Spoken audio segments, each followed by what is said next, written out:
सो hi everyone, इस video में मैं आपको बताऊंगी कि आप क्वेश्चन के फॉर्म में थ्योरी कैसे कंप्लीट कर सकते हो। इससे आपको चीज़ें लंबे समय तक याद भी रहती हैं, क्योंकि आप क्वेश्चन के फॉर्म में कर रहे हो तो वो समझ समझ के भी कर रहे हो, तो आपको इससे क्वेश्चन भी समझ आता है। जैसे कुछ लोगों का प्रॉब्लम होता है, जैसे मेरे साथ स्टार्टिंग में ऐसा होता था कि अगर मैंने थ्योरी भी पढ़ ली तो मुझे क्वेश्चन नहीं समझ आ रहा कि क्वेश्चन में क्या करना है, क्या पूछ रहा है, इसमें मतलब आंसर कैसे निकालूंगी। ये सारी चीज़ें जो होती थी मुझे नहीं समझ आती थी। वो तभी समझ आएगा जब आप क्वेश्चन प्रैक्टिस करोगे।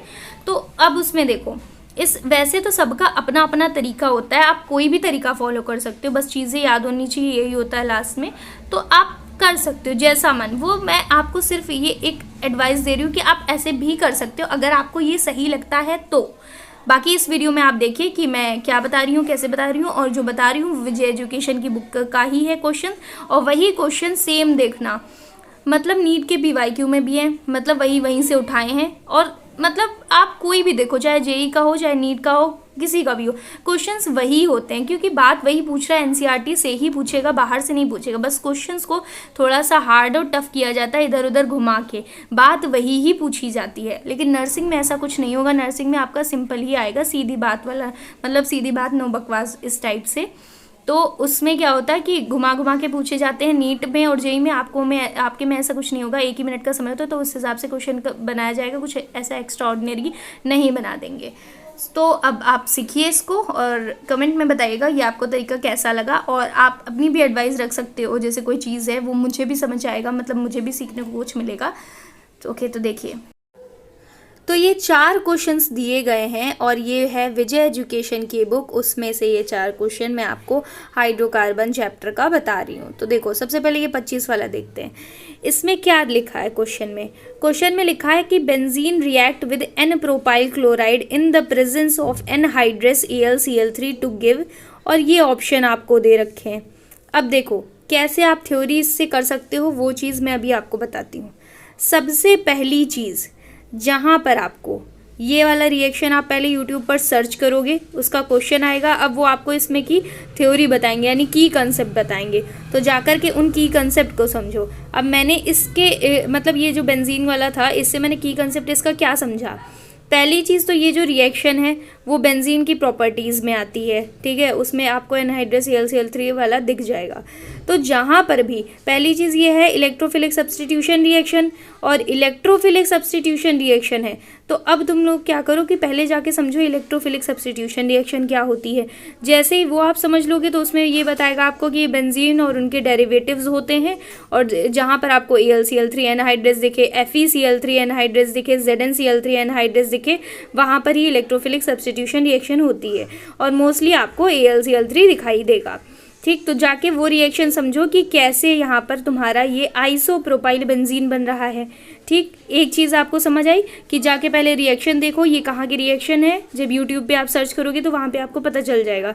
जब वो ये रिएक्शन कराएंगे, उनके की कंसेप्ट बताएंगे, तो आप अपने आप समझ जाओगे सारी चीज़ें कि कहाँ पर दे रखा है, क्या है, ठीक। अब दूसरी चीज़ देखो, इसी क्वेश्चन में दूसरा कंसेप्ट क्या समझने का है।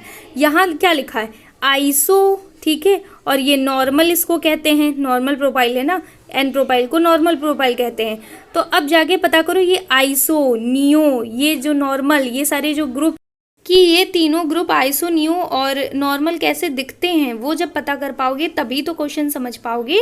जैसे यहाँ 3 प्रोपाइल 1 क्लोरोबेंजीन लिखा है, तो जब तक आपको पता नहीं होगा कि 3 प्रोपाइल 1 क्लोरोबेंजीन दिखता कैसे है, तब तक आप चीज़ें नहीं पता कर पाओगे। खासकर ये एन आइसो वाले तो बिल्कुल भी नहीं। तो जब देखो यहाँ आइसो प्रोपाइल बन रहा है ना, तो जब इसकी रिएक्शन कराई गई, यहाँ देखो एन आइसो प्रोपाइल बन रहा है।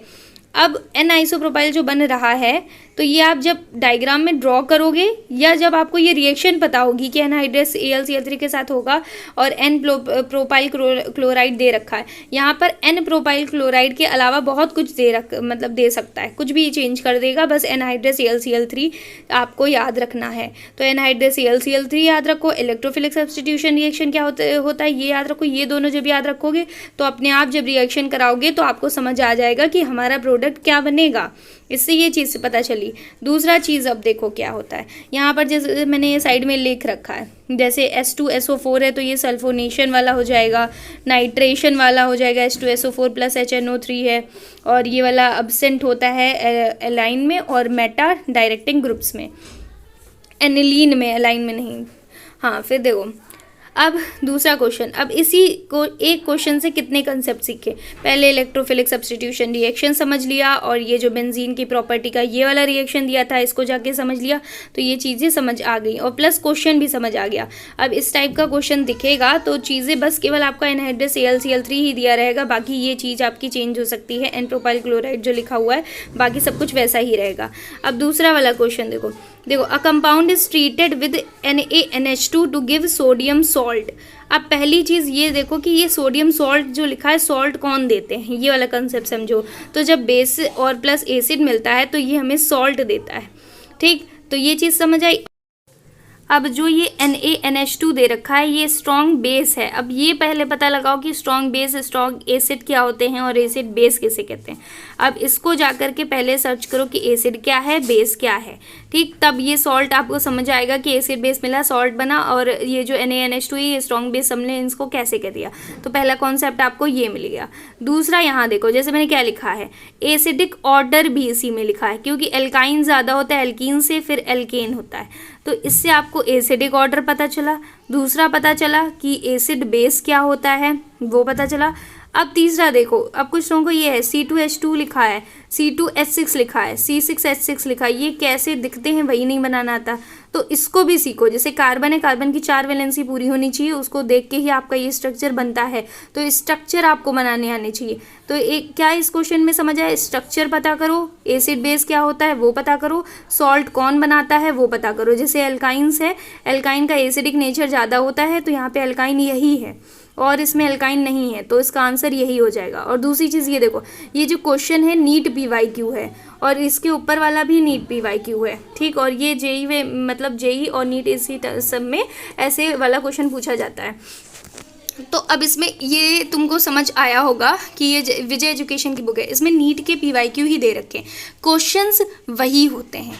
जो भी चीज़ें हैं, मतलब कोई भी बुक है उसमें क्वेश्चंस वही हैं, कोई एक्स्ट्रा ऑर्डिनरी क्वेश्चंस नहीं होता है।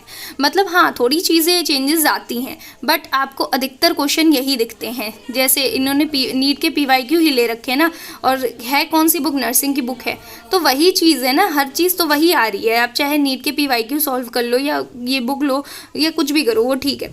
अब जैसे ये वाला क्वेश्चन था, इसमें पूछा गया था मेजर प्रोडक्ट बताओ, तो पहले आपको पता होना चाहिए कि मेजर और माइनर प्रोडक्ट कैसे निकलता है, तभी आप इस क्वेश्चन को सॉल्व कर पाओगे। तो जैसे ये एल्कोहलिक KOH है, इसको हाईलाइट मैंने किया। अब ये जो आपको रिएक्शन है वो आपको एल्कीन्स में दिखाई देती है, एल्कोहलिक KOH। इससे आपको ये चीज़ याद हुई कि एल्कोहलिक KOH किस में है, एल्कीन्स में है, ठीक है। अब ये जो रिएक्शन है, जाओ और हाइड्रोकार्बन चैप्टर है तो हाइड्रोकार्बन चैप्टर में ही सर्च करो कि अल्कोहलिक KOH कहाँ पर आ रहा है, तो उसको देखोगे, वाली रिएक्शन देखो, वाली रिएक्शन समझो, और मेजर प्रोडक्ट और माइनर प्रोडक्ट इसको पता करो कि ये कैसे फाइंड करते हैं। इसी टाइप का क्वेश्चन मतलब है, तो और चीज़ें भी इससे पूछ सकता है, यहाँ पे चेंजेस ला देगा। तो बस मेजर और माइनर प्रोडक्ट मतलब वाला कंसेप्ट सीखा, उसके बाद ये वाली रिएक्शन सीखी। तो दो चीज़ें आपको इस चीज़ से सीखने को मिला, एक तो ये रिएक्शन कौन सी है, दूसरा मेजर प्रोडक्ट है। अब यहाँ पर एक चीज़ और देखो, ये वाला क्वेश्चन सेम, इस क्वेश्चन को हम लोग इस फॉर्म में भी देख सकते हैं। जैसे यहाँ क्या लिखा है, 2 chlorobutane on treatment with alcoholic KOH give major product. वही क्वेश्चन है, उसमें डायरेक्ट पूछा है मेजर प्रोडक्ट कौन सा है, इसमें रिएक्शन आपको दी है और ऐसे पूछ रहा है। चीज़ें देखो, बात वही आ रही है, क्वेश्चन दोनों सेम है। इसका आंसर देखो ब्यूटीन 2 है, तो इसका आंसर भी आप तुरंत देख के बता सकते हो कि ये पहला वाला ही आंसर इसका होगा, ठीक। तो ऐसे ही बनते हैं क्वेश्चंस का क्या सीन है, आप पहले देखो, समझो, कॉन्सेप्ट समझ लो, अपने आप इसी टाइप के अदर क्वेश्चन लगने लगेंगे। तो इससे क्या है, आपका क्वेश्चन भी प्रिपेयर हो रहा है, साथ में आपकी थ्योरी भी प्रिपेयर हो रही है। सेम ये HBr वाला है, एल्कीन्स का है, एंटी मार्कोनिक रूल यहाँ पे लग रहा है, तो जाके देखो एंटी मार्कोनिक रूल और मार्कोनिक रूल क्या होता है, बहुत ज़्यादा इंपॉर्टेंट है। वो समझ नहीं आएगा तो बहुत सारी चीज़ें नहीं कर पाओगे, तो वो समझो जाकर। अब इस पूरे रिएक्शन में जब आप यूट्यूब पर ये क्वेश्चन डालोगे तो की कंसेप्ट बताएंगे, तो उससे आपको पता चलेगा बहुत सारे कंसेप्ट। जैसे इसमें एसिड बेस का कोई रोल नहीं था, लेकिन ये जो एसिड बेस है ये इक्विलिब्रियम में आता है आपका। तो ये जो इक्विलिब्रियम का आपका मिला एसिड और बेस वाला, इससे आपको ये भी पता चल गया ना कि एसिड कौन होता है, बेस कौन होता है, ये चीज़ पता हो गई। तो सोचो इन 4 क्वेश्चन से ही कितने कॉन्सेप्ट आप सीख रहे हो, और यही तो है कि आप क्वेश्चन के थ्रू कॉन्सेप्ट सीखना, इसी को कहते हैं। आप ऐसे ही सारे क्वेश्चन, सिर्फ मैंने 4 क्वेश्चन आपको बताया, 4 क्वेश्चन में जब इतना समझने बैठोगे तो आपका आधा घंटा या 40 मिनट आराम से चला जाएगा। लेकिन ये रहेगा कि आपको दोबारा कभी ऐसे क्वेश्चन दिखे आप तुरंत आराम से कर लोगे, चाहे मतलब जिस तरीके से दे रखा हो, चाहे जैसे आपको जिस भी फॉर्म में दे रखा हो, आप तुरंत कर लोगे क्योंकि आपने समझ के कर लिया। और ये चीज़ आपको लर्न भी बहुत लंबे समय तक रहेगी, आपने क्योंकि क्वेश्चन के फॉर्म में ये चीज़ करी है और आपके सामने क्वेश्चन भी होगा तो आप तुरंत क्लिक कर पाओगे कि हाँ इसका आंसर क्या होगा।